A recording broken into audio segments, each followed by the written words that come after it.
En 1957, Aldous Huxley effectuait une forme de retour sur son œuvre de jeunesse, Le meilleur des mondes, qui fut publié en 1931, oui, presque un siècle. Et dans ce retour au meilleur des mondes, naturellement, Aldous Huxley trouvait de nombreuses lacunes à cette œuvre de jeunesse, mais aussi observer le monde et ce qui s'était passé, les conclusions qu'on pouvait tirer d'une mise en parallèle entre son œuvre dystopique et 1984, par exemple, les deux options pour le contrôle des individus. On ne lui passe suffisamment retour au meilleur des mondes. Et oui, le meilleur des mondes, oui, on peut dire que c'est une dystopie, donc c'est une histoire pas réelle, donc on peut toujours se dire oui, c'est d'une œuvre d'imagination, tandis que dans ce retour au meilleur des mondes, au-delà de l'analyse critique, je dirais, de cette œuvre de jeunesse qui aurait pu réécrire autrement, qui aurait écrit pour lui mieux, mais il savait qu'il aurait sûrement perdu ce qui a fait son succès. Et oui, on ne réécrit pas complètement une telle œuvre qui est devenue quasiment du domaine public, pour parler non en termes de droit, mais en termes de ressenti. Je vais vous lire un extrait, donc n'oubliez pas, c'est en 1957. C'est celui-là que je sais vous lire. Non, c'est celui-ci. L'autre, ce sera peut-être pour une autre vidéo. C'est sur l'oligarchie. Nous savons qu'il est dangereux de laisser une oligarchie dirigeante concentrer trop de pouvoir entre ses mains, et pourtant c'est ce qui se produit de plus en plus.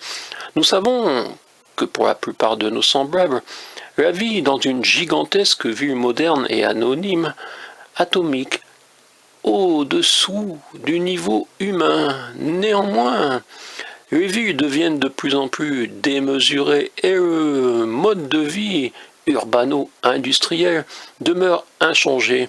Nous savons que dans une société très vaste et très complexe, la démocratie n'a guère de sens qu'en fonction des groupes autonomes de dimensions maniables.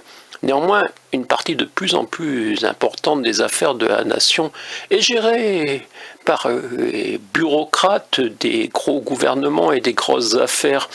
Dans tous ces cas, nous savons ce qu'il faudrait faire, mais dans aucun, nous n'avons encore été capables d'agir efficacement dans le sens indiqué par notre expérience vécue.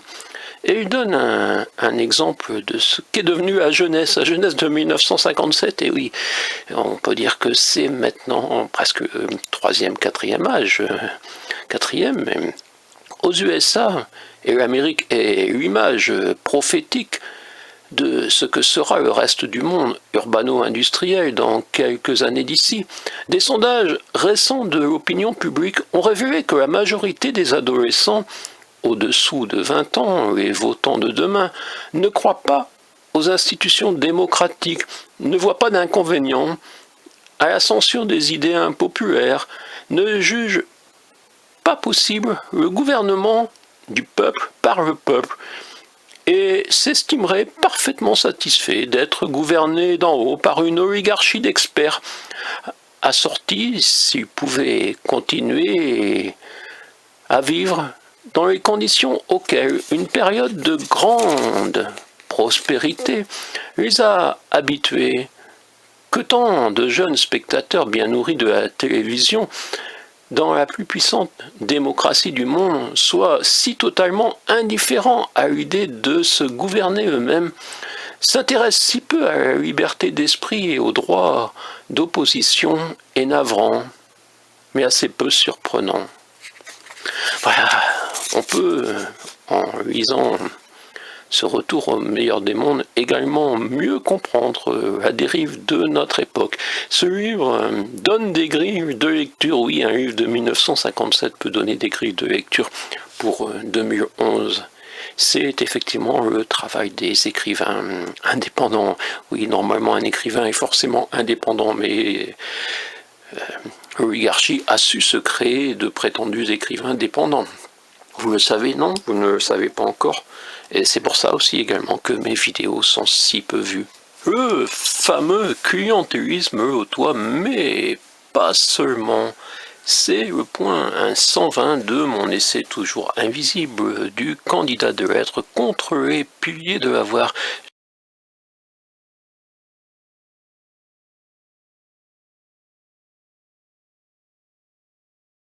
Soumission, vous vous souvenez? J'en cause dans cet essai face au pilier de l'avoir, le candidat de lettres. Oui,